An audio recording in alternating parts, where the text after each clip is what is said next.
For years, the internet has practically begged for it. A massive, head-to-head live battle between two absolute titans of R&B. On one side, you have the definitive king of the 2000s, Usher, armed with diamond-certified albums and generational anthems. On the other side, the man who dominated the 2010s, Chris Brown, bringing an unrelenting catalog of high-energy crossover hits. Securing this matchup would be the absolute pinnacle for the creators of the Verzuz platform. But it's not happening.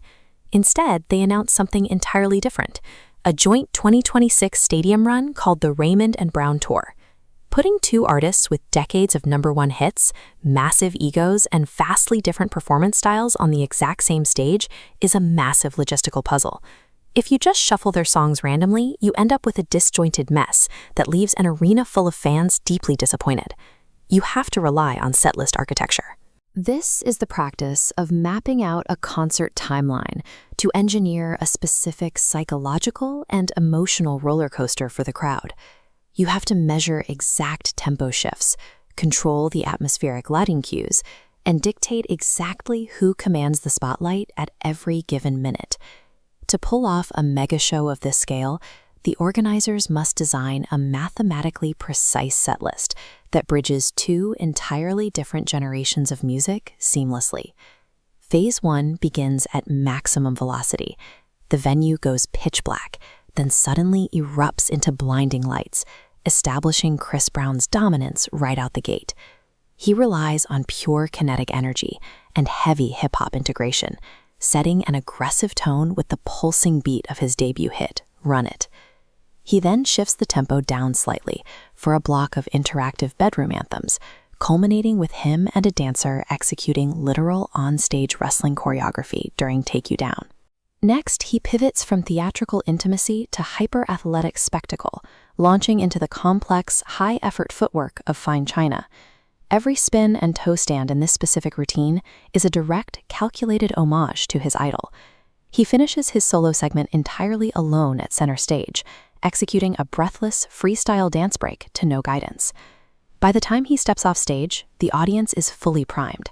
He delivers the raw, athletic adrenaline that defined the crossover sound of the 2010s. Then, the strategy flips.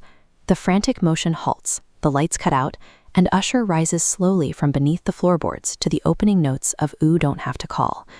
This diagram illustrates Usher's core mechanism, an emotional pendulum.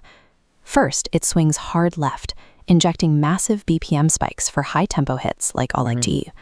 Then he drops the tempo entirely, swinging violently right to force an intentional pacing lull with vulnerable tracks like Burn. He pulls the tension taut, releases it, and pulls it back again, until tens of thousands of fans are perfectly conditioned to scream the lyrics to his closer, Confessions Part 2. While Brown used relentless motion, Usher controls the room through stillness, proving that pure vocal command and vulnerability hold a stadium's attention just as effectively. These two distinct pacing strategies finally collide at the end of the show. Usher is midway through My Way when Chris Brown walks back out to join him. They immediately launch into their joint catalog, trading verses on massive hits like the upbeat Party and the smooth New Flame. On stage, they stand shoulder to shoulder, executing synchronized duo choreography in a literal physical passing of the torch. This shared concert stage hits with maximum impact because it was earned. The audience had to experience the contrasting highs and lows of their individual sets first to fully appreciate seeing them together. Placing these two in a Verzuz battle forces the audience to declare a winner in a rigid, zero-sum game. The Raymond Brown mega show proves that the modern R&B landscape relies equally on the stylistic foundation Usher laid down and the physical boundaries Chris Brown pushed. It celebrates a shared, collaborative legacy, rather than forcing a manufactured rivalry.